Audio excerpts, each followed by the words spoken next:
Sebelum ceritanya dimulai, silakan tulis di kolom komentar dari daerah mana saja teman-teman yang menonton cerita ini.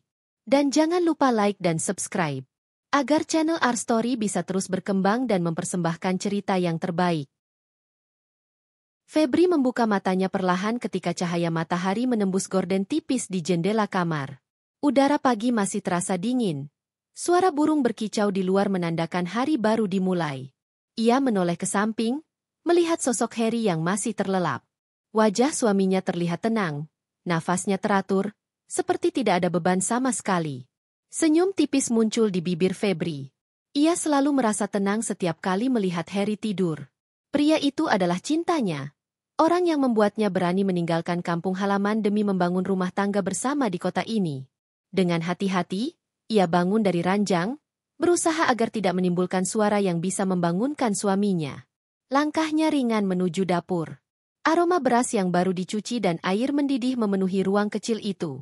Febri mulai menanak nasi, menyiapkan lauk sederhana yang sudah dibelinya semalam di warung dekat rumah. Telur, sayur bening, dan sambal, menu kesukaan Harry ketika sarapan.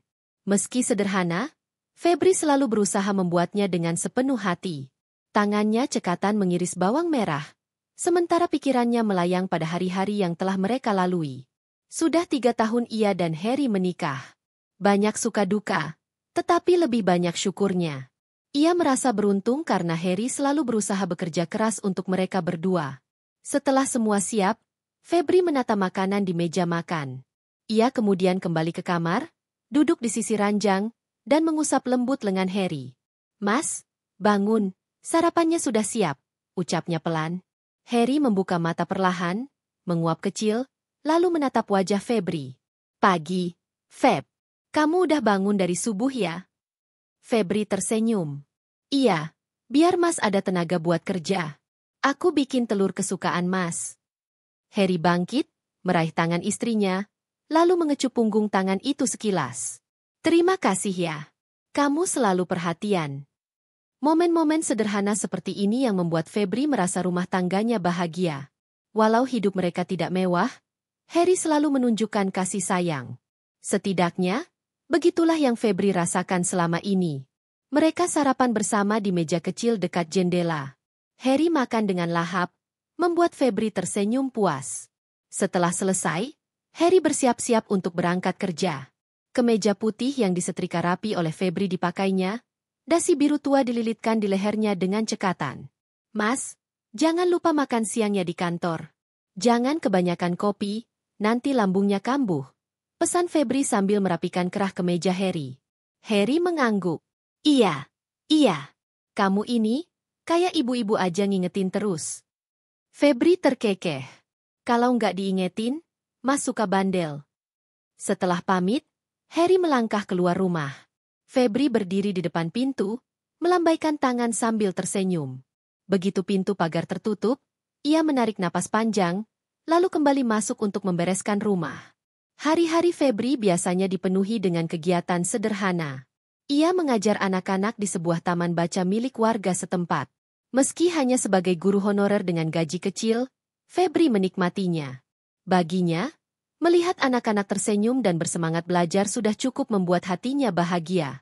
Sekitar pukul 10 pagi, Febri duduk di ruang tamu sambil memeriksa beberapa buku bacaan untuk besok. Tiba-tiba terdengar suara ketukan pintu. "Febri?" Terdengar suara ceria dari luar. Febri segera berdiri dan membuka pintu. Sosok wanita berwajah manis dengan rambut terurai rapi berdiri di sana. Ia adalah Fitri, sahabat dekat Febri sejak SMA.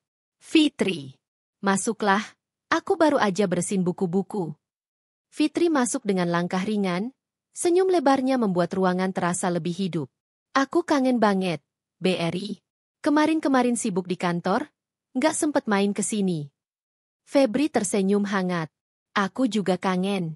Duduk dulu, aku bikinin teh ya." Mereka duduk di ruang tamu yang sederhana. Fitri memandangi sekeliling ruangan dengan tatapan lembut.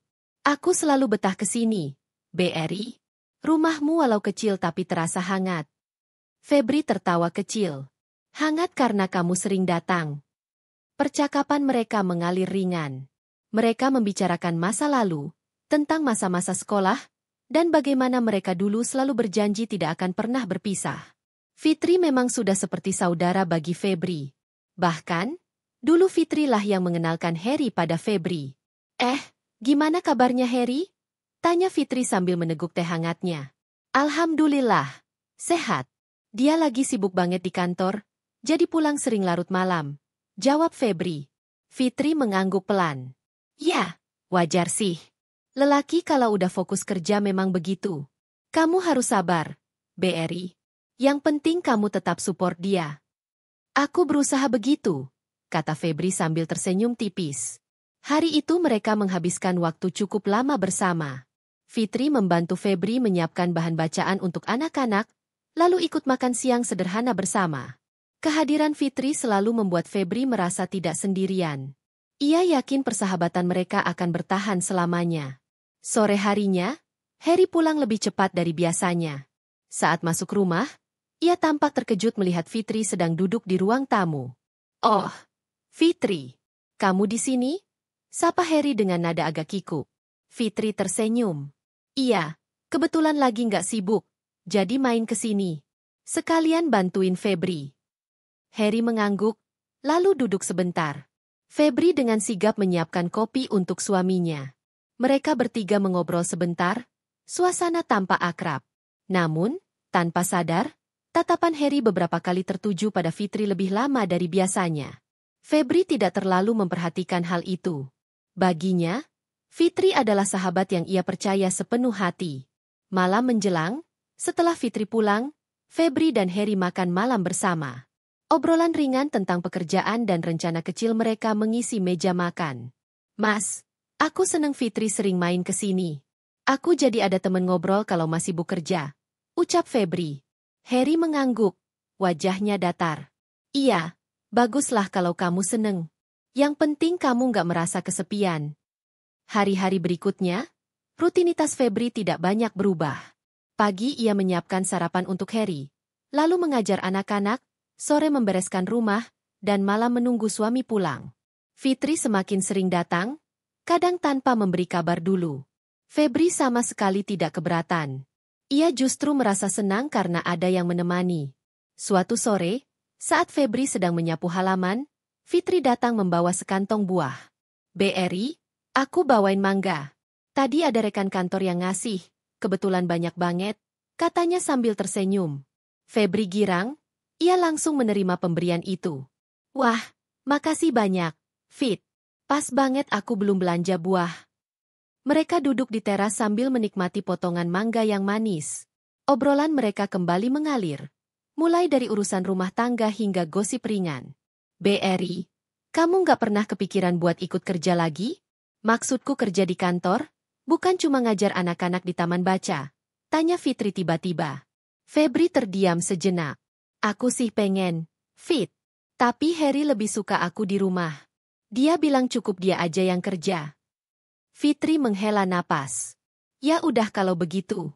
Kamu harus percaya aja sama pilihanmu. Yang penting kamu bahagia. Hari semakin larut, dan Fitri pamit pulang. Febri masuk ke kamar, merebahkan diri di samping Harry yang sudah tertidur. Ia menatap langit-langit, memikirkan pertanyaan Fitri tadi. Sesungguhnya, ada sedikit keinginan dalam dirinya untuk kembali bekerja di kantor, tapi ia tidak ingin mengecewakan Harry.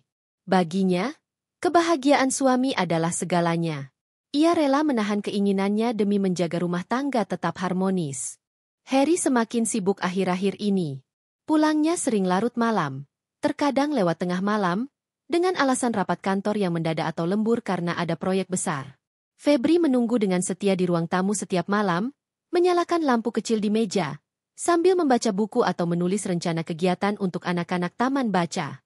Suatu malam, waktu sudah menunjukkan pukul 11. Udara mulai dingin, dan rasa kantuk sudah tak tertahankan. Febri menyandarkan kepalanya di sandaran sofa, menatap pintu rumah yang belum juga terbuka. Ia mengusap matanya, mencoba menahan kantuk. Tiba-tiba suara motor terdengar dari luar. Febri segera berdiri, membuka pintu, dan melihat Harry masuk dengan wajah lelah. Kamu belum tidur? Tanya Harry sambil melepas sepatunya. Aku nungguin Mas, jawab Febri pelan. Mas udah makan? Harry menggeleng. Di kantor tadi rapat panjang, aku nggak sempet makan. Febri segera berlari ke dapur, menghangatkan sayur sop yang sudah ia siapkan sejak sore. Ia menatanya di meja makan, lalu memanggil Harry. Mas, makan dulu ya. Nanti sakit kalau perut kosong. Harry makan dengan lahap, meski wajahnya terlihat letih.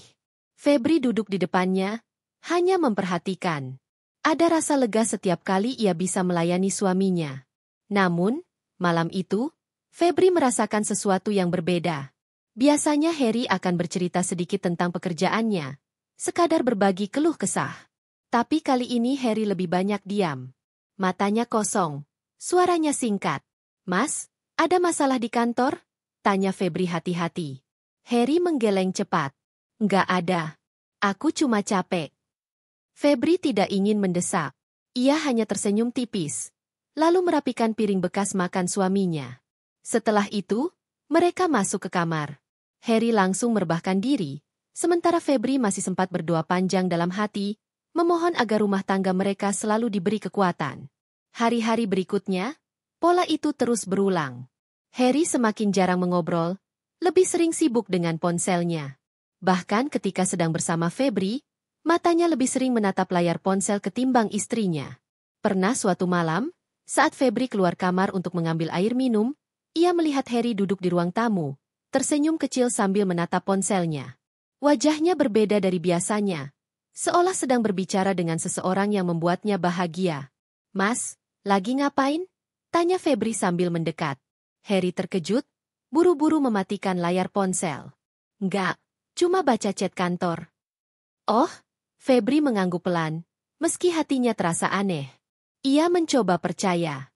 Baginya, tidak mungkin Harry menyembunyikan sesuatu. Harry adalah suaminya, orang yang selalu ia yakini setia. Fitri semakin sering datang ke rumah. Kadang-kadang ia muncul di sore hari, kadang malam, bahkan pernah siang bolong ketika Febri baru saja pulang dari taman baca. Bri, aku bawain kue buat kamu. Tadi di kantor ada acara, sisanya kebanyakan, kata Fitri sambil tersenyum. Febri menerimanya dengan senang hati. Wah, makasih banget, Fit. Aku jadi nggak usah repot bikin camilan. Mereka duduk berdua sambil menikmati kue. Fitri tampak nyaman, seperti rumah itu juga miliknya. Ia bebas keluar masuk dapur, kadang membantu Febri memasak, bahkan pernah ikut menyapu halaman. Feb, kamu itu beruntung loh punya suami kayak Harry. Rajin kerja, tanggung jawab. Jarang ada lelaki begitu sekarang, ucap Fitri suatu kali sambil mengiris bawang di dapur. Febri tersenyum. Iya, aku memang bersyukur. Meski hidup sederhana, aku bahagia. Fitri menatap Febri lama, lalu tersenyum samar. Jaga baik-baik ya, Bri. Lelaki baik kadang bisa berubah kalau kita nggak pinter merawatnya. Febri mengangguk, meski hatinya sedikit terusik. Ia tidak mengerti kenapa Fitri tiba-tiba berkata begitu.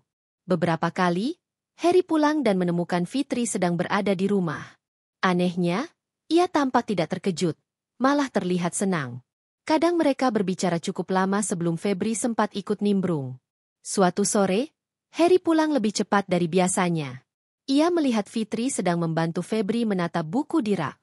Oh, Fitri di sini lagi, kata Harry sambil tersenyum. Iya, Mas. Fitri bantuin aku, soalnya tadi buku-buku baru banyak banget, jawab Febri. Fitri menoleh pada Harry, tersenyum manis. Seneng banget bisa bantu, Harry. Lagian aku juga betah main ke sini. Harry menatap balik dengan tatapan yang sulit dimengerti. Febri melihatnya sekilas, tapi ia menepis rasa curiga itu. Baginya, Harry dan Fitri adalah dua orang terpenting dalam hidupnya, dan ia percaya mereka tidak akan menyakitinya. Malam itu, ketika Febri sudah tertidur, Harry kembali duduk di ruang tamu sambil menatap ponselnya. Jemarinya sibuk mengetik, lalu sesekali ia tersenyum. Di dalam hati, Febri yang setengah terjaga sempat mendengar suara lirih dari ruang tamu. Ia membuka mata, hendak bangun, tapi akhirnya menahan diri. Ia tidak ingin dianggap curiga. Namun, batinnya mulai terusik. Ada tanda-tanda kecil yang muncul, meski tidak jelas. Tatapan mata Harry yang berbeda, senyum yang muncul tiba-tiba, dan kesibukan yang semakin sering membuat Febri bertanya-tanya. Apakah ini hanya perasaannya saja? Atau memang ada sesuatu yang sedang disembunyikan? Keesokan paginya, Fitri datang lagi, kali ini membawa beberapa potong pakaian. Feb, aku pinjam mesin jahitmu ya. Ada baju yang harus aku ubah sedikit ukurannya, katanya. Febri mengangguk. Iya, boleh. Aku juga udah lama nggak buka mesin jahit itu. Fitri mulai menjahit di ruang tamu, sementara Febri menyiapkan teh. Saat itu, Harry baru pulang dari kantor karena ada urusan di luar. Begitu masuk, ia terkejut melihat Fitri duduk di ruang tamu. Oh, Fitri lagi? Kamu nggak kerja hari ini? Tanya Harry. Fitri tersenyum. Lagi cuti sehari. Jadi mampir ke sini. Harry mengangguk, lalu duduk di kursi dekatnya. Mereka mulai mengobrol santai. Febri keluar dari dapur membawa teh, lalu duduk di samping mereka.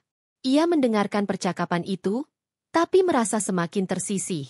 Harry tampak lebih hidup berbicara dengan Fitri, sementara dengan Febri ia biasanya hanya menjawab singkat. Febri mencoba menepis pikirannya. Mungkin aku terlalu sensitif, batinnya. Namun, semakin hari, tanda-tanda itu semakin jelas. Hari semakin cepat berlalu.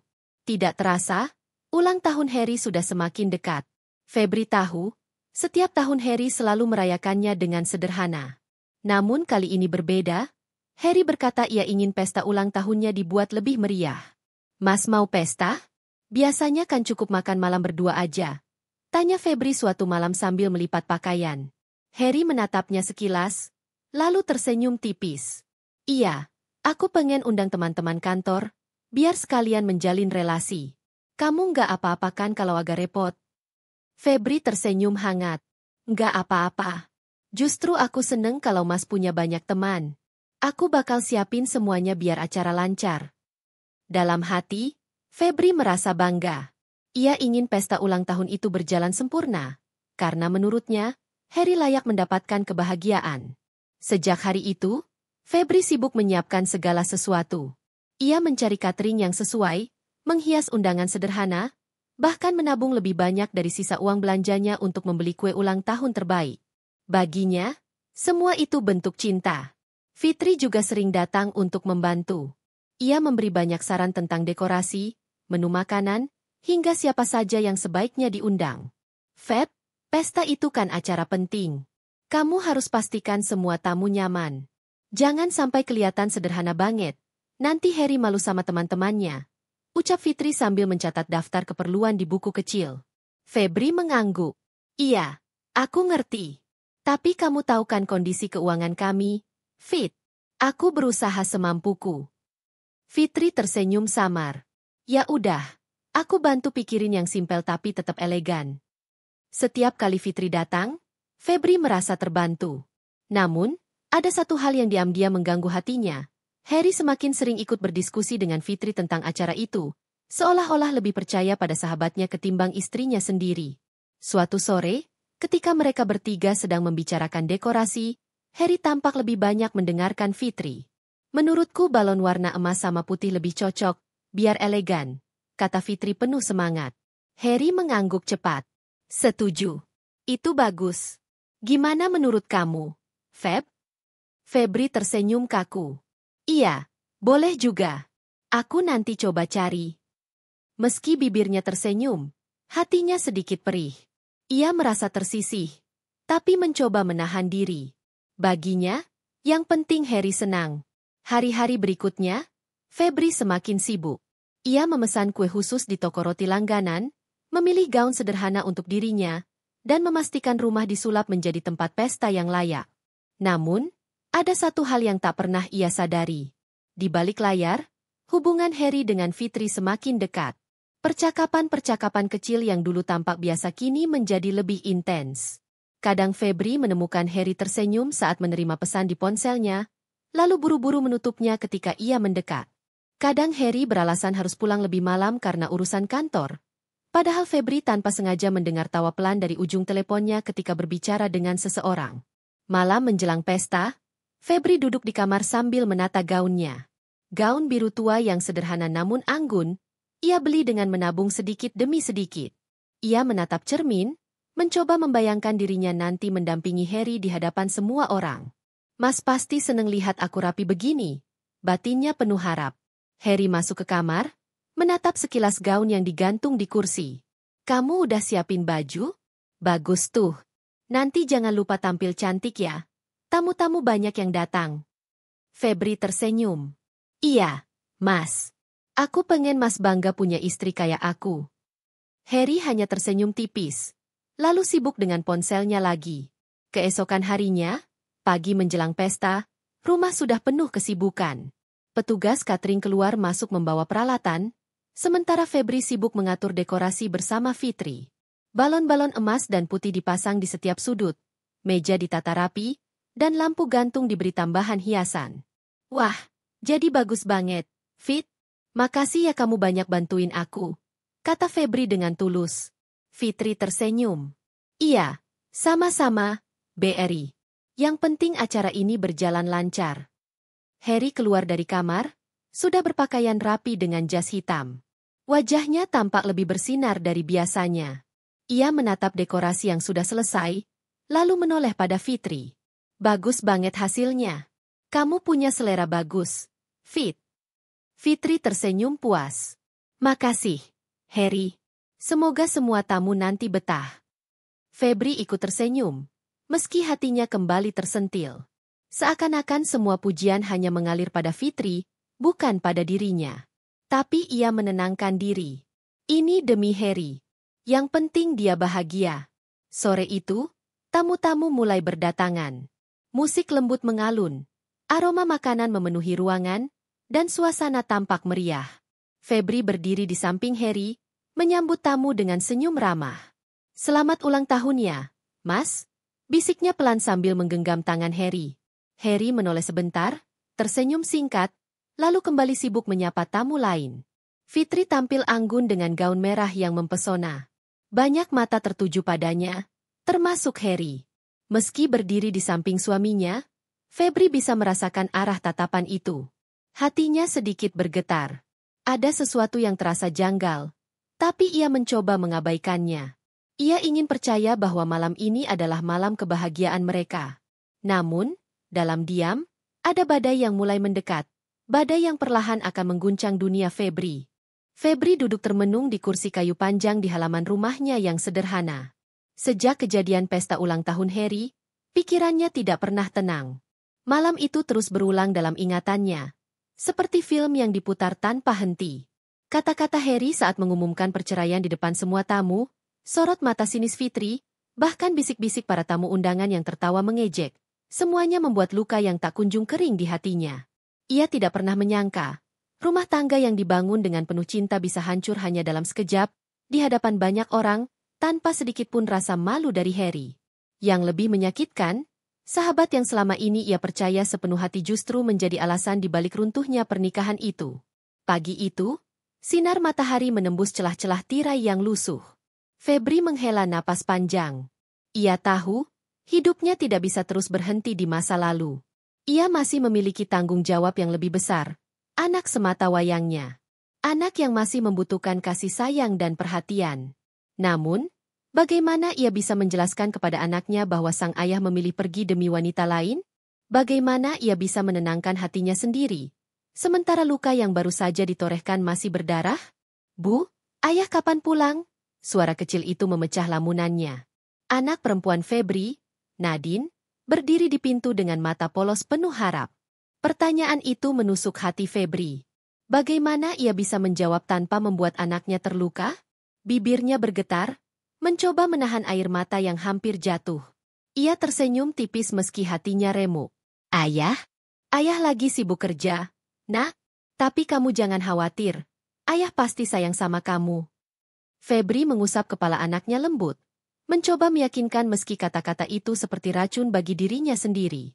Nadine tersenyum kecil, lalu berlari ke dalam sambil memeluk boneka kesayangannya. Febri menatap punggung anaknya dengan mata berkaca-kaca. Ia tahu, suatu hari nanti kebenaran akan terungkap, dan ia tidak bisa selamanya menutupi kenyataan pahit itu. Tapi setidaknya, untuk saat ini, ia ingin anaknya tetap merasa dicintai. Di saat yang sama, Harry dan Fitri justru tengah menikmati hari-harinya dengan penuh kebahagiaan semu. Foto-foto mereka bersama mulai bertebaran di media sosial. Harry, yang dulunya jarang memamerkan kehidupan pribadinya, kini seolah ingin seluruh dunia tahu bahwa ia bahagia dengan wanita barunya. Lihat ini, Fit. Semua orang kagum dengan kita. Mereka bilang pasangan kita cocok sekali, ujar Harry sambil memperlihatkan komentar-komentar manis dari unggahan fotonya. Fitri tersenyum puas. Aku bilang juga apa, Her? Kita memang ditakdirkan bersama.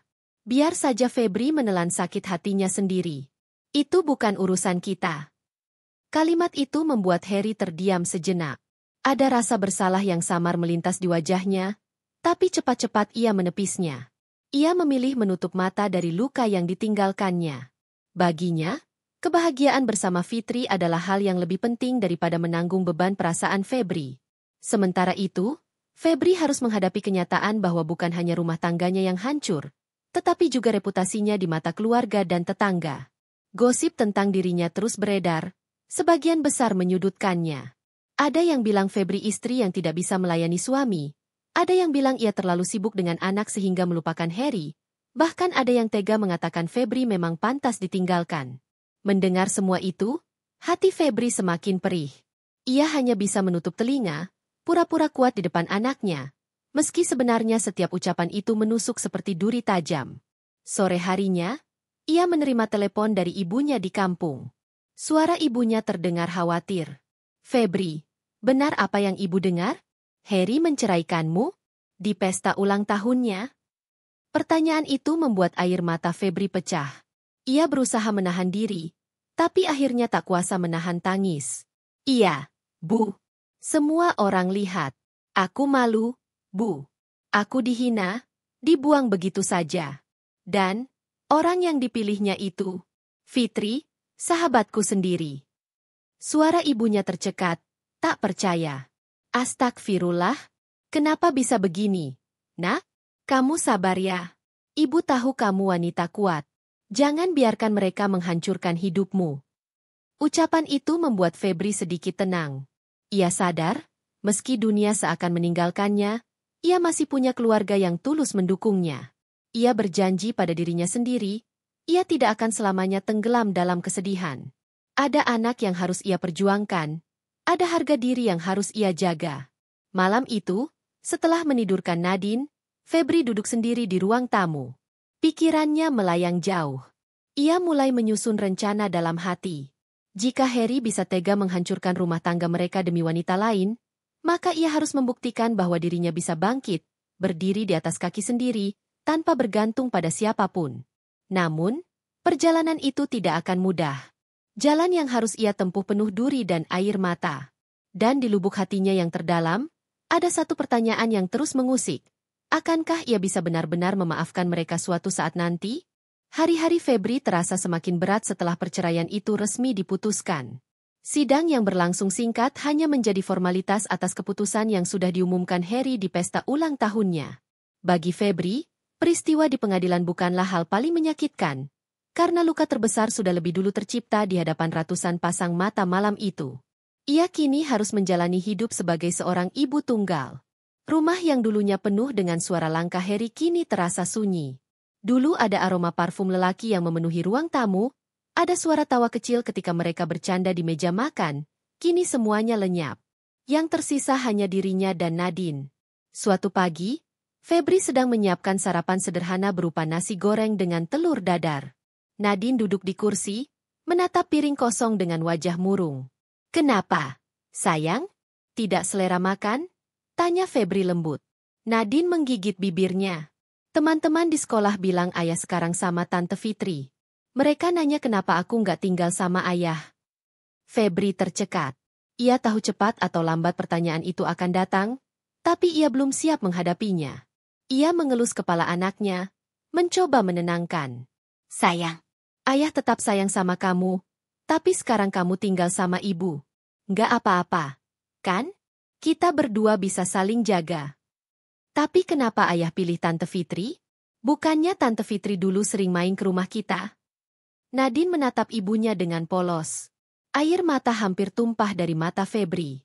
Hatinya perih mendengar kepolosan anak kecil yang belum memahami pengkhianatan orang dewasa. Ia memeluk Nadine erat. Kadang, orang dewasa bikin keputusan yang kita nggak ngerti.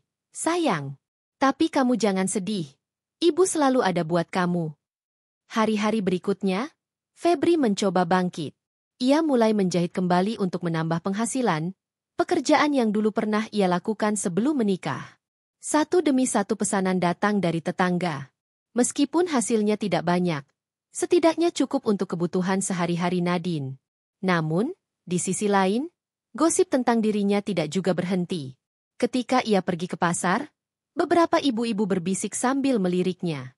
Ada yang menggelengkan kepala, ada pula yang pura-pura menyapanya dengan senyum sinis. Kasihannya, ditinggal suami demi sahabat sendiri. Pasti ada salahnya dia, kalau nggak mana mungkin suami lari. Bisik-bisik itu menghantam telinga Febri, meski ia pura-pura tidak peduli. Ia pulang dengan kepala tertunduk, membawa belanjaan sambil menahan tangis. Begitu sampai di rumah, ia berusaha tersenyum lagi di depan Nadine. Malamnya, Febri duduk di teras rumah dengan secangkir teh panas.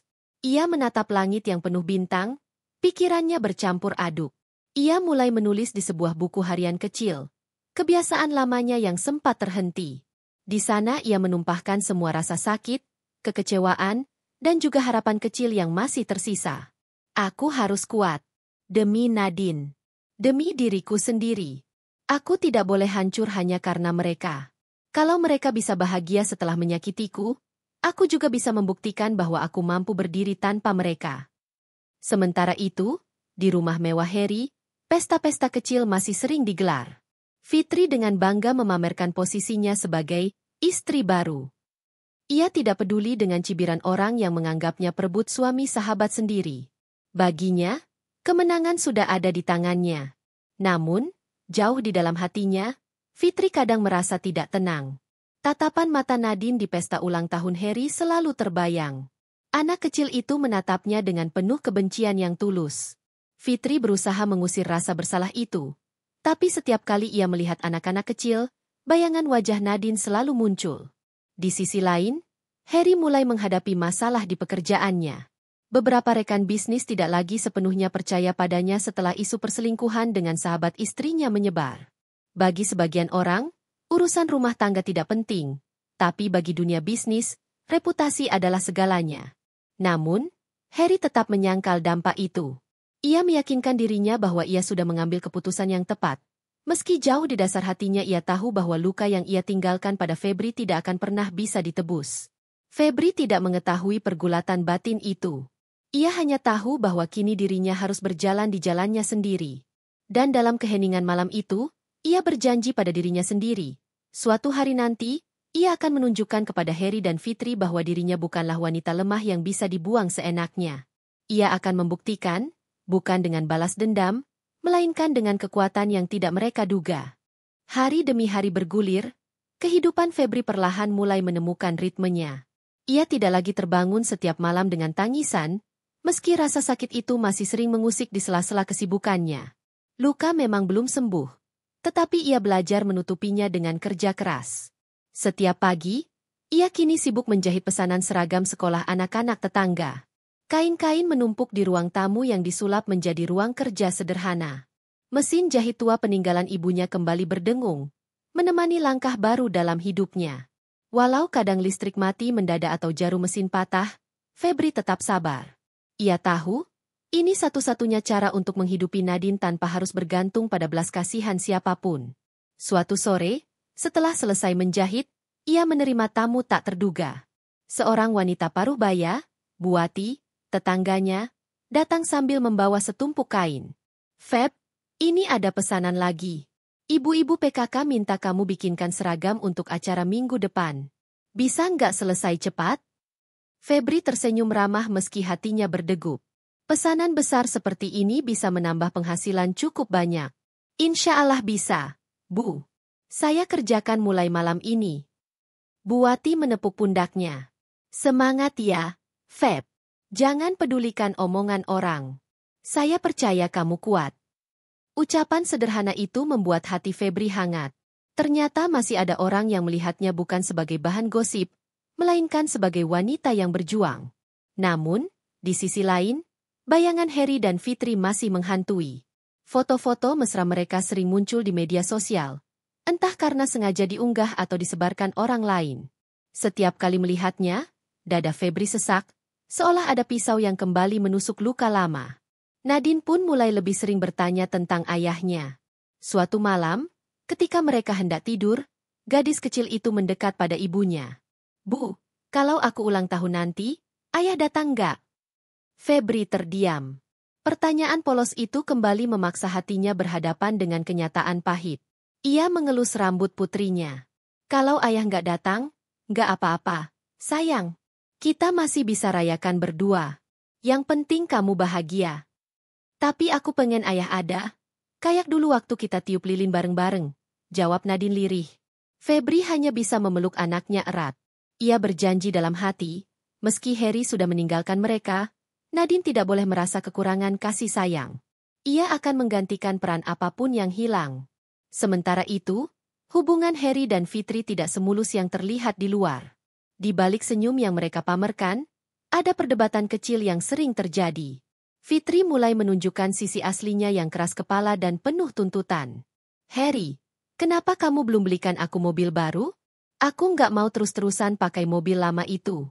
Aku malu kalau ketemu teman-temanku," protes Fitri suatu malam. Harry menghela napas berat. "Fit, kamu tahu kondisi bisnis aku lagi goyah. Banyak kontrak yang batal gara-gara gosip kita. Aku butuh waktu." Fitri mendengus sinis. "Alasan? Kamu dulu janji mau bahagiain aku. Kalau tahu kamu kayak gini, aku nggak akan buang waktu sama kamu." Kata-kata itu menampar ego Harry. Ia marah, tapi juga takut kehilangan Fitri. Ia sadar, pengorbanan yang sudah ia lakukan terlalu besar untuk kembali. Ia sudah meninggalkan Febri, menghancurkan keluarganya, hanya demi wanita ini. Di rumahnya yang sederhana, Febri tidak mengetahui pertengkaran itu. Ia justru sibuk menata masa depan. Suatu hari, ia diajak oleh seorang kenalan, Mbak Rina, untuk bergabung dengan komunitas wanita mandiri di kota. Komunitas itu beranggotakan para ibu tunggal yang saling mendukung satu sama lain. Pertemuan pertama membuat Febri terharu. Di sana, ia melihat banyak wanita yang kisahnya lebih pahit darinya, tapi mereka tetap bisa tersenyum dan berdiri tegak. Salah satunya bahkan berhasil membuka usaha butik dari nol. Kalau kita cuma nangis, kita yang rugi sendiri. Kita harus bangkit, biar mereka yang nyakitin kita tahu bahwa kita bisa hidup lebih baik tanpa mereka, kata Mbak Rina, kalimat yang langsung menancap di hati Febri. Sejak hari itu, Febri semakin bersemangat. Ia mulai menabung dari hasil menjahit, sedikit demi sedikit. Ia punya mimpi baru, membuka usaha butik sendiri suatu saat nanti. Ia ingin membuktikan pada Harry dan Fitri bahwa dirinya tidak hancur seperti yang mereka harapkan. Namun, di lubuk hatinya yang paling dalam, Febri masih menyimpan dilema. Ia membenci pengkhianatan Harry dan Fitri, tetapi juga tidak bisa menutup sepenuhnya perasaan cintanya pada Harry. Kenangan indah bertahun-tahun bersama sulit hilang begitu saja. Malam-malamnya selalu diisi doa panjang. "Ya Allah, beri aku kekuatan untuk melupakan rasa sakit ini. Jangan biarkan aku terjebak dalam kebencian. Aku ingin bangkit, tapi aku juga ingin bisa memaafkan suatu hari nanti." Pagi itu, matahari baru saja naik ketika Febri sudah sibuk di ruang tamu yang berubah fungsi menjadi tempat jahit. Mesin tua kembali berdengung, sementara Nadine duduk di lantai menggambar dengan krayon. Tumpukan kain berwarna-warni mengisi sudut ruangan, membuat rumah kecil itu terasa hangat meski sederhana. "Bu, nanti kita bisa beli rumah yang besar nggak? Ada taman sama ayunan?" tanya Nadine polos sambil menatap ibunya. Pertanyaan itu membuat Febri terdiam sejenak. Ia menatap wajah mungil anaknya, penuh harapan yang begitu tulus. Bibirnya tersenyum, meski di hatinya ada rasa ragu. "Insya Allah bisa, sayang. Kalau ibu rajin kerja dan kamu rajin sekolah, suatu hari kita pasti bisa punya rumah itu." Nadine tersenyum lebar lalu kembali menggambar. Di kertasnya tampak sebuah rumah dengan halaman luas, pohon rindang, dan seorang ibu serta anak yang saling berpegangan tangan. Febri terharu melihatnya. Gambar itu seperti doa yang sederhana namun penuh makna. Hari-hari Febri semakin padat dengan pesanan jahitan. Ia mulai dikenal di lingkungannya sebagai penjahit telaten. Bahkan, ada seorang guru TK yang memesan puluhan seragam untuk murid-muridnya. Pekerjaan itu membuat Febri harus begadang, tetapi ia menikmatinya. Setiap jahitan terasa seperti benang yang mengikat kembali hatinya yang pernah robek. Di sela-sela kesibukan, Febri kadang mendengar kabar tentang Harry dan Fitri. Mereka kini sering terlihat di acara-acara sosial, seolah ingin menunjukkan kebahagiaan mereka. Namun, gosip juga beredar bahwa hubungan keduanya tidak seindah yang ditampilkan. Beberapa kali mereka tertangkap basah bertengkar di depan umum. Suatu sore, Febri sedang menjemur kain ketika tetangganya, Bu Wati, menghampiri dengan nada setengah berbisik. "Feb, kamu tahu nggak? Katanya Harry sama Fitri lagi ribut besar. Fitri nuntut dibeliin rumah baru, padahal bisnis Harry lagi seret." Febri terkejut, tapi ia berusaha tidak menunjukkan ekspresinya. "Saya nggak tahu, Bu. Lagi pula itu sudah bukan urusan saya." Bu Wati tersenyum samar. "Iya, betul juga. Tapi saya salut sama kamu. Feb, kamu kuat. Kamu kerja keras, nggak nyusahin orang. Saya yakin suatu hari kamu bisa lebih bahagia daripada mereka." Ucapan itu membuat Febri merasa dihargai. Ia semakin yakin bahwa jalan yang ia pilih, meski berat, adalah jalan yang benar. Malam itu, setelah Nadine tidur, Febri duduk di meja kecil dengan buku catatan. Ia mulai menghitung tabungan yang berhasil ia kumpulkan. Jumlahnya memang belum banyak, tapi cukup untuk membuat hatinya berdebar. Ia mulai menuliskan rencana kecil, membuka butik sederhana dengan modal seadanya.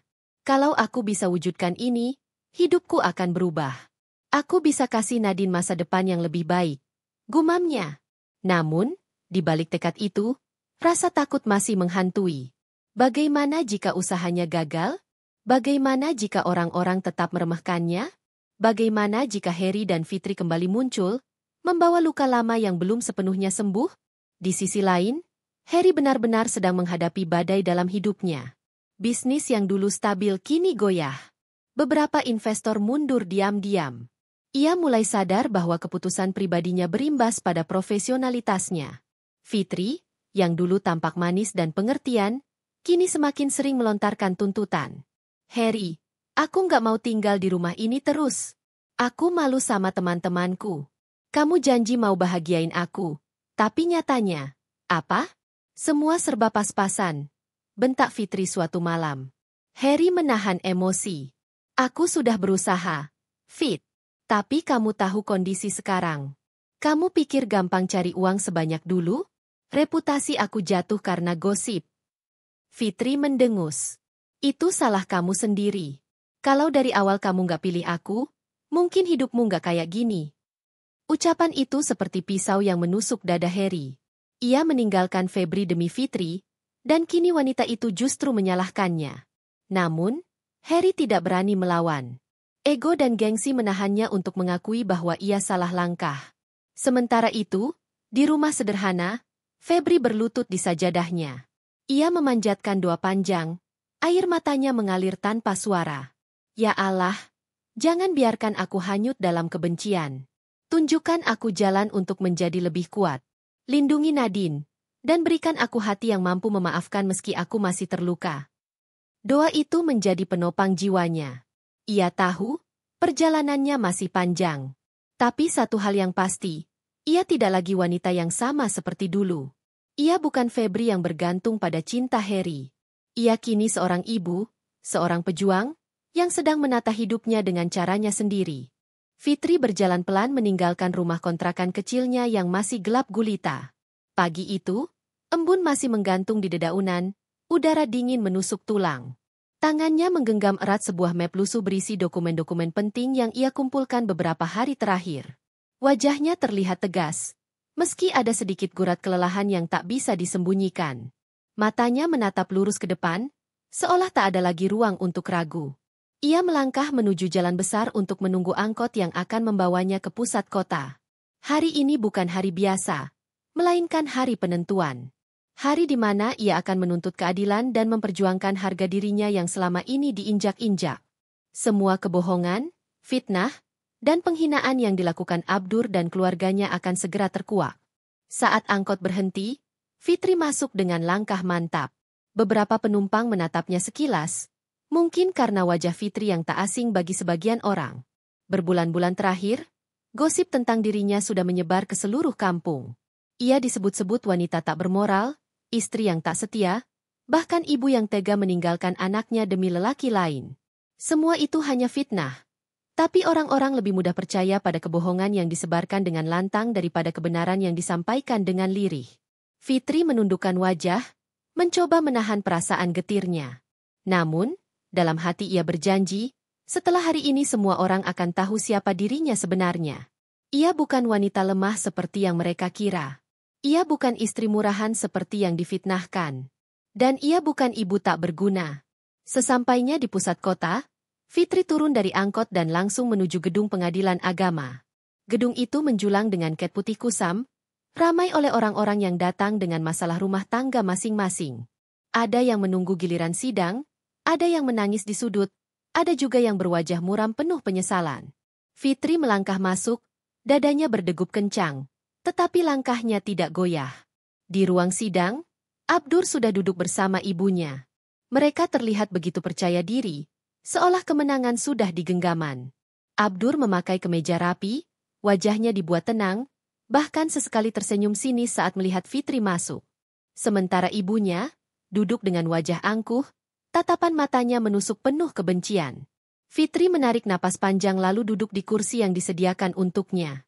Ia meletakkan map lusuh itu di pangkuannya, tangannya sedikit gemetar, namun matanya menatap lurus ke arah meja hakim. Tak lama kemudian, hakim memasuki ruangan. Suasana langsung hening. Semua orang berdiri, lalu duduk kembali setelah hakim mempersilakan. Suara palu sidang terdengar, membuka jalannya persidangan. Hakim mulai membaca perkara. Suara hakim yang tegas membuat suasana semakin menegangkan. Perkara perceraian antara penggugat, Abdur bin Mahmud, melawan tergugat, Fitri binti Hasan. Fitri mendengar namanya disebut dengan jelas, seolah itu adalah panggilan untuk bangkit.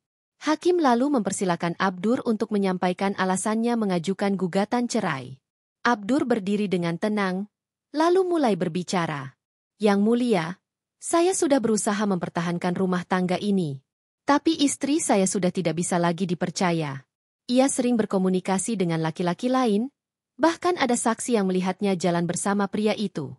Saya sudah menegur, tapi dia tetap melakukannya. Sebagai seorang suami, saya merasa dikhianati, harga diri saya diinjak-injak.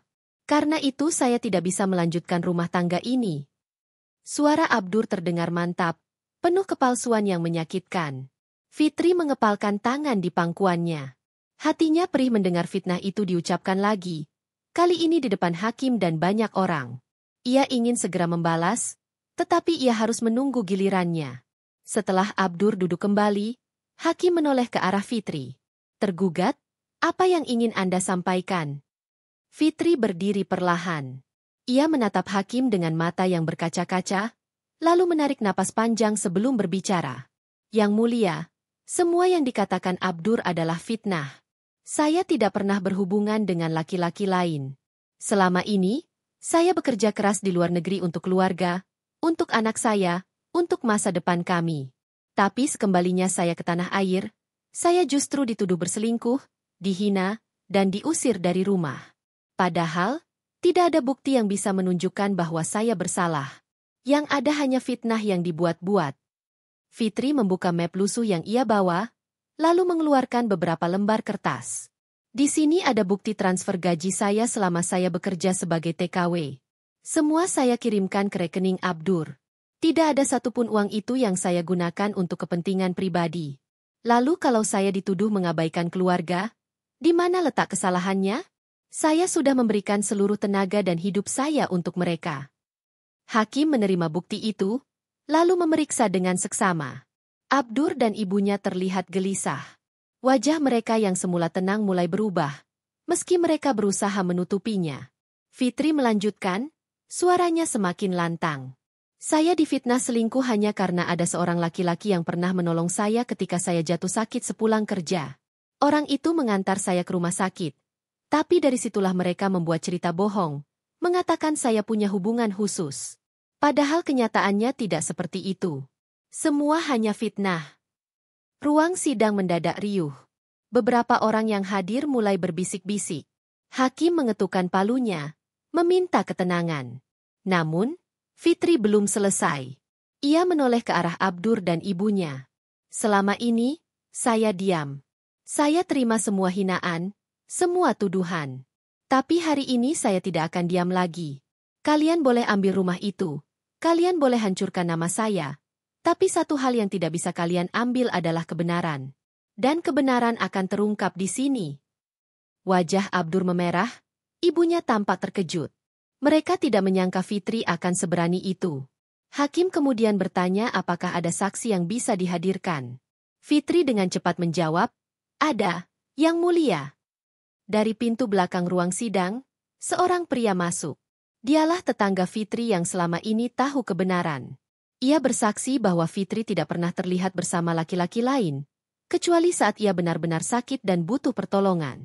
Bahkan, ia mengatakan bahwa selama Fitri bekerja di luar negeri, Abdur sering kedatangan seorang wanita ke rumah, yang belakangan diketahui sebagai selingkuhannya.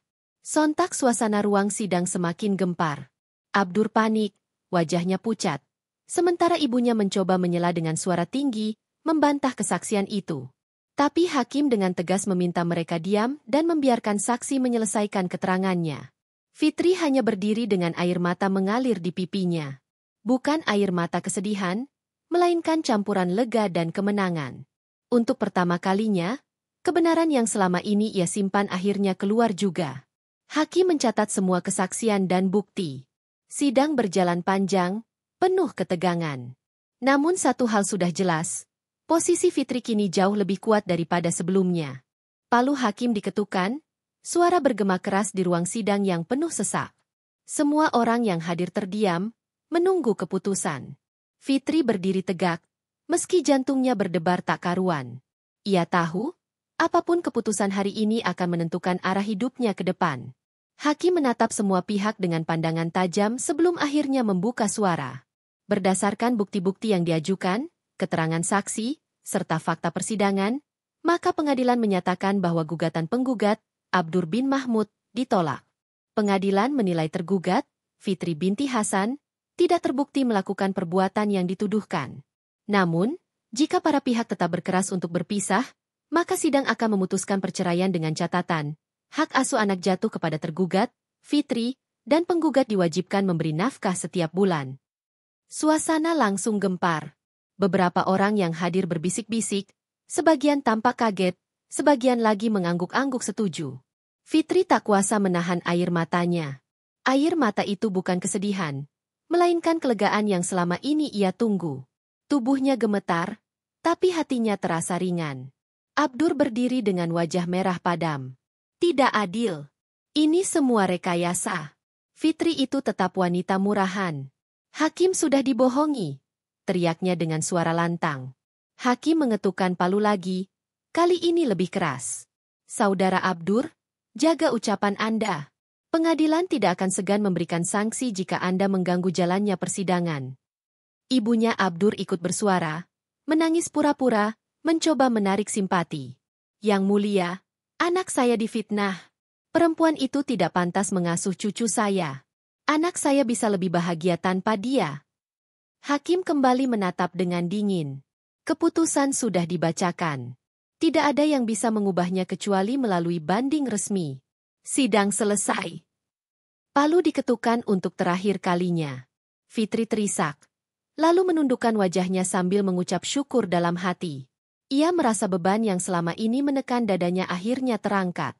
Meskipun pernikahan itu berakhir, tapi ia tetap berdiri sebagai pemenang.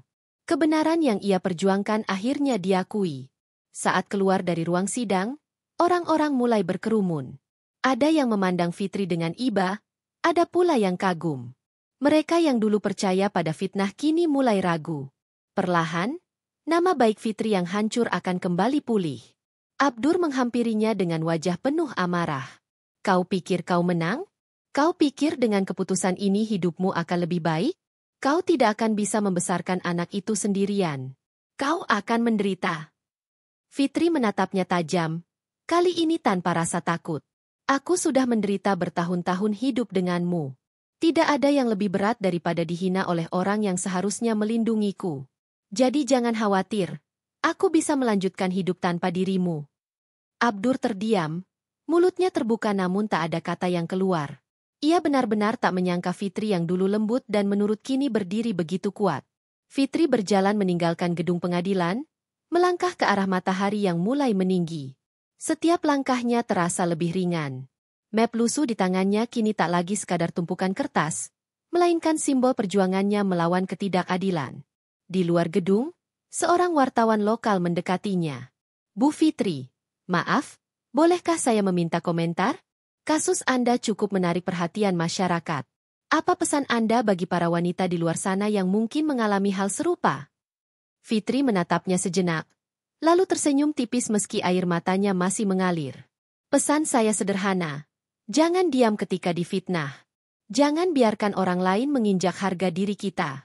Perjuangkan kebenaran, karena hanya dengan itu kita bisa benar-benar merdeka. Wartawan itu mengangguk, mencatat kata-kata Fitri dengan serius. Setelah itu, Fitri berjalan menyusuri trotoar kota. Angin pagi menyapu wajahnya. Di benaknya terlintas wajah anaknya, satu-satunya alasan ia bertahan selama ini. Ia tahu, perjuangan belum selesai. Masih banyak tantangan menunggu, terutama membesarkan anak seorang diri. Tapi setidaknya, kini ia punya satu hal yang tak bisa diganggu-gugat siapapun, harga dirinya yang kembali utuh. Ketika sampai di halte, Fitri duduk sebentar, menatap langit biru yang perlahan terbuka dari sisa mendung. Ia memejamkan mata, lalu berbisik lirih. Ini awal yang baru. Aku akan membangun hidupku kembali. Dan kali ini, tidak ada seorang pun yang bisa menghancurkannya lagi. Bus kota datang, Fitri naik dengan langkah pasti. Kursi di dekat jendela menjadi tempatnya merenung sepanjang perjalanan pulang.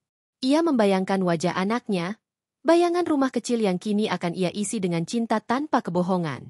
Sementara itu, di sisi lain kota, Abdur berjalan gontai bersama ibunya. Wajah mereka kusut, penuh amarah dan rasa malu. Semua orang tahu, kebenaran sudah terbongkar. Perlahan, mereka akan merasakan akibat dari kebohongan yang mereka buat sendiri. Fitri mungkin telah kehilangan suami, rumah, bahkan sebagian dari nama baiknya. Namun, ia memperoleh sesuatu yang jauh lebih besar, kebebasan untuk menentukan hidupnya sendiri. Dan dalam hatinya, Fitri berjanji, ia tidak akan pernah lagi membiarkan siapapun menindasnya. Ia akan membuktikan pada dunia, terutama pada anaknya, bahwa seorang ibu bisa menjadi kuat, bahkan ketika dunia berusaha menjatuhkannya berkali-kali. Hari itu, Fitri pulang dengan senyum kecil di wajahnya. Senyum yang sederhana, tapi penuh arti. Senyum kemenangan seorang perempuan yang berhasil bangkit dari kehancuran. Hari-hari setelah sidang berjalan dengan suasana baru bagi Fitri. Statusnya kini resmi sebagai seorang janda sekaligus ibu tunggal. Awalnya, bayangan tentang kehidupan ke depan begitu menakutkan. Namun, seiring berjalannya waktu, Fitri mulai merasakan kekuatan yang tumbuh dalam dirinya. Ia tidak lagi hidup dalam bayang-bayang Abdur, ataupun cengkeraman ibu mertuanya. Ia bebas menentukan arah hidupnya sendiri. Pagi itu, matahari menembus jendela rumah kontrakan kecilnya. Udara segar masuk bersama semangat baru. Fitri sedang sibuk menyiapkan sarapan sederhana untuk anaknya, Nisa, yang duduk manis di kursi kayu dengan buku bacaan. Ibu, nanti kalau aku sudah besar, aku mau beliin ibu rumah yang besar banget. Ada taman, ada kolam ikan, sama ayunan, kata Nisa polos sambil tersenyum. Fitri menatapnya dengan mata berkaca-kaca. Ibu nggak butuh rumah besar. Sayang, ibu cuma butuh kamu tumbuh sehat, bahagia, dan jadi anak baik. Itu sudah cukup buat ibu. Nisa mengangguk, lalu memeluk ibunya erat. Pelukan kecil itu terasa seperti energi yang menguatkan Fitri untuk melangkah lebih jauh. Sejak beberapa bulan terakhir, usaha jahitnya semakin berkembang. Pesanan terus berdatangan, bahkan ada pelanggan yang datang dari luar kampung. Berkat bantuan beberapa tetangga yang bersimpati, Fitri berhasil menambah mesin jahit bekas. Ia mulai mempekerjakan 2 ibu rumah tangga sekitar untuk membantunya. Suatu sore, setelah menyelesaikan pesanan seragam sekolah, Fitri duduk di beranda rumah sambil menyeruput teh hangat. Angin sore berhembus, membawa aroma bunga Kamboja dari pekarangan tetangga. Pikirannya melayang jauh, mengingat perjalanan yang ia lalui. Dari seorang istri yang diceraikan di pesta ulang tahun suaminya, dihina sahabat sendiri, ditinggalkan tanpa harga diri, hingga kini mampu berdiri kembali dengan kakinya sendiri. Namun, Fitri sadar perjalanan itu belum berakhir. Di dalam hatinya, masih ada luka yang belum sembuh sepenuhnya. Ia masih sering mendengar bisik-bisik orang di pasar, masih ada pandangan sinis dari beberapa tetangga yang lebih percaya pada fitnah Abdur dan ibunya. Biarlah, gumam Fitri lirih. Aku akan buktikan lewat kerja keras, bukan dengan membalas hinaan mereka. Malam itu, ketika Nisa sudah tidur, Fitri membuka buku catatannya. Ia mulai menuliskan rencana baru, membuka butik kecil di pinggir jalan raya. Ia ingin menjadikan keterampilannya sebagai sumber kebanggaan, bukan sekadar cara bertahan hidup. Dalam doanya, Fitri memohon kekuatan. Ya Allah, jangan biarkan aku tenggelam dalam dendam. Beri aku hati yang luas untuk memaafkan, tapi juga kekuatan untuk membuktikan bahwa aku bisa berdiri lebih tinggi dari mereka yang menjatuhkanku. Sementara itu, di rumah Abdur, situasi semakin buruk. Bisnisnya yang dulu berjalan lancar kini merugi. Banyak rekan kerja yang menjauh setelah reputasinya jatuh di pengadilan. Fitnah yang ia lemparkan pada Fitri kini berbalik menyerang dirinya. Fitri mulai dipandang sebagai korban yang kuat, sementara Abdur dianggap sebagai suami yang kejam dan tidak bertanggung jawab. Ibunya Abdur pun sering mengeluh. Lihat sekarang, hidupmu makin susah. Kenapa dulu kamu ceraiin Fitri? Kalau dia masih jadi istrimu, mungkin kamu gak akan sengsara begini. Ucapan itu membuat Abdur panas. Namun, jauh di dalam hatinya, ia tahu bahwa ucapan ibunya ada benarnya. Ia pernah memiliki wanita yang tulus mencintainya, tapi ia hancurkan sendiri. Fitri tidak tahu apa yang sedang dialami Abdur, dan ia juga tidak ingin tahu. Baginya, masa lalu itu sudah terkubur. Ia hanya fokus pada langkah ke depan. Beberapa minggu kemudian, kabar mengejutkan datang. Salah satu toko kain besar di kota menawarkan kerjasama dengan Fitri setelah melihat hasil jahitannya yang rapi. Tawaran itu membuat Fitri semakin yakin bahwa jalan yang ia pilih adalah jalan yang benar. Hari-hari Fitri kini dipenuhi dengan kerja keras, senyum anaknya, dan semangat untuk terus maju. Meski luka lama sesekali masih terasa, ia belajar untuk tidak membiarkan luka itu mengendalikan hidupnya. Ia memilih untuk berdamai dengan masa lalu, memaafkan, meski tidak akan pernah melupakan. Fitri sadar, kebahagiaan sejati bukan datang dari balas dendam, melainkan dari keberanian untuk bangkit, memaafkan, dan membuktikan bahwa dirinya bisa lebih kuat daripada orang-orang yang meremehkannya.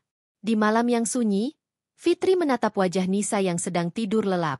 Ia tersenyum, lalu berbisik, "Nak, kita sudah melewati banyak hal. Tapi percayalah, hidup kita akan jauh lebih indah ke depan. Ibu janji akan selalu ada buat kamu, apapun yang terjadi." Langit malam bertabur bintang, seolah ikut menjadi saksi perjalanan baru yang tengah dimulai. Fitri menutup matanya dengan hati yang penuh syukur. Beberapa tahun telah berlalu sejak sidang perceraian yang mengubah segalanya. Fitri kini bukan lagi perempuan yang pernah dihinakan di pesta ulang tahun suaminya. Ia tumbuh menjadi sosok mandiri, tangguh, dan dihormati. Butiknya yang dulu hanya berupa ruangan kecil di kontrakan sederhana, kini telah berkembang menjadi toko busana muslimah ternama di kota. Namanya tercetak jelas di papan besar di depan butik, Butik Fabrik Nisa. Di dalam butik itu, deru mesin jahit berganti dengan suara ramah para pegawai yang ia pekerjakan, kebanyakan janda dan ibu rumah tangga yang dulu juga pernah merasakan sakitnya ditinggalkan. Fitri sengaja memberi mereka kesempatan, agar mereka pun bisa bangkit sebagaimana ia pernah bangkit. Nisa, anak yang dulu kecil dan hanya bisa menggambar rumah di atas kertas, kini sudah beranjak remaja. Ia tumbuh menjadi gadis cerdas dan penyayang. Setiap kali melihat ibunya tersenyum, ia tahu, semua perjuangan itu tidak sia-sia. Di sisi lain, kabar tentang Abdur dan ibunya sudah lama tidak lagi mengusik. Bisnisnya runtuh, hartanya habis. Bahkan Fitri mendengar kabar mereka harus menjual rumah besar yang dulu begitu dibanggakan. Mereka yang pernah berdiri di atas puing harga dirinya, kini justru terpuruk di dalam kubangan yang mereka gali sendiri. Suatu sore, tanpa diduga, Fitri bertemu Abdur di sebuah masjid kota. Rambut pria itu sudah mulai memutih, Wajahnya jauh berbeda dari dulu. Ia menunduk dalam-dalam saat berpapasan. Fitri hanya menatap sekilas, tanpa kebencian. Ada rasa iba, tapi tidak ada lagi luka. Ketika keluar masjid, Nisa menggandeng tangannya. Bu, itu tadi ayah, ya? Tanyanya pelan. Fitri mengangguk. Iya, nak, itu ayahmu. Ayah kelihatan sedih. Gumam Nisa, matanya menatap ke arah jalan yang baru saja dilewati Abdur. Fitri mengusap kepala anaknya lembut. Hidup selalu memberi pelajaran. Nak, ayahmu punya jalannya sendiri. Tugas kita bukan membalas, tapi belajar memaafkan. Nisa terdiam sejenak, lalu tersenyum. Kalau begitu, aku mau jadi anak yang selalu buat ibu bahagia. Biar ibu nggak pernah sedih lagi. Fitri memeluk putrinya erat-erat. Pelukan itu penuh rasa syukur. Ia tahu, hidupnya memang tidak berjalan sesuai rencana dulu, tapi Allah menggantinya dengan sesuatu yang lebih berharga. Kekuatan, kebijaksanaan, dan cinta seorang anak yang tak ternilai. Di dalam hatinya, Fitri berbisik lirih. Aku telah diceraikan, dibuang, dan dihina. Tapi aku memilih untuk bangkit, memaafkan, dan membuktikan. Inilah hidup baruku, dan aku akan menjalaninya dengan penuh syukur. Dan sore itu, di bawah langit yang merona jingga, Fitri melangkah mantap bersama anaknya. Masa lalu yang penuh luka kini hanya tinggal kenangan. Masa depan terbentang luas, menunggu untuk mereka isi dengan kebahagiaan yang nyata.